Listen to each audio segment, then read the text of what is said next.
بسم اللہ الرحمن الرحیم۔ السلام علیکم۔ کرامات غوث پاک۔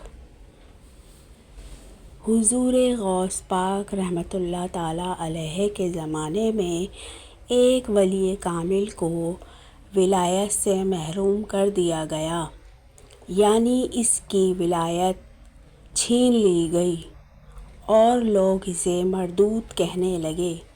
اس نے اپنے زمانے کے 360 اولیاء کاملین سے اپنی ولایت کی واپسی کے لیے دعا کروائی۔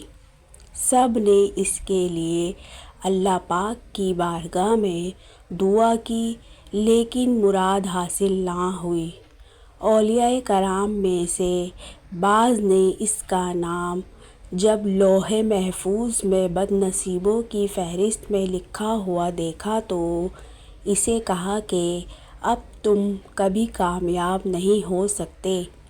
اس کے بعد اس کا چہرہ سیاہ ہو گیا۔ وہ پریشانی کی حالت میں اولیاء کے سلطان حضرت سیدنا غوث اعظم رضی اللہ تعالیٰ عنہ کی خدمت اقدس میں حاضر ہوا اور اپنا سارا قصہ بیان کر دیا۔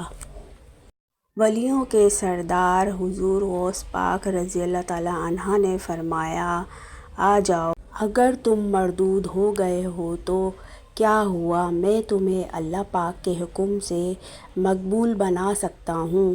اس کے بعد آپ رضی اللہ تعالیٰ عنہ نے اس کے لیے دعا فرمائی تو اللہ پاک کی طرف سے جواب آیا، اے عبدالقادر، کیا تمہیں علم نہیں کہ 360 اولیاء کاملین اس کے لیے دعا کر چکے ہیں؟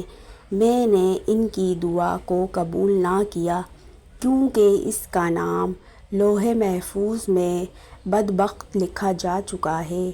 غوث پاک رحمۃ اللہ علیہ نے اللہ پاک کی بارگاہ میں عرض کرتے ہیں، اے اللہ، تو رد کیے ہوئے کو مقبول اور مقبول کو رد کیا ہوا بنانے پر قادر ہے۔ اے میرے کریم اللہ، اگر تیرا یہی ارادہ ہے کہ یہ شخص مردود ہی رہے تو مجھے اس کے مقبول بنانے کی دعا کرنے کی توفیق کیوں عطا کی؟ اللہ پاک کی طرف سے جواب آیا، اے عبدالقادر، ہم نے اس کو تمہارے سپرد کیا، جو چاہو کرو، تمہارا مقبول میرا مقبول، تمہارا رد کیا ہوا میرے ہاں بھی رد کیا ہوا ہے۔ اس کے بعد سرکار غوث پاک رضی اللہ تعالیٰ عنہ نے اس کو چہرہ دھونے کا حکم دیا تو اللہ پاک نے اس کا نام بختوں سے مٹا کر خوش بختوں کی فہرست میں لکھ دیا۔ اللہ پاک کی بارگاہ سے خطاب ہوا، اے عبدالقادر، ہم نے تجھے عدل و انصاف کے اختیارات عطا کیے ہیں، تمہارا مقبول ہماری بارگاہ میں مقبول ہے۔ اگر تمہارے ہاں اس کی کوئی عزت نہیں تو ہماری بارگاہ میں بھی اس کی عزت نہیں ہے۔ سبحان اللہ۔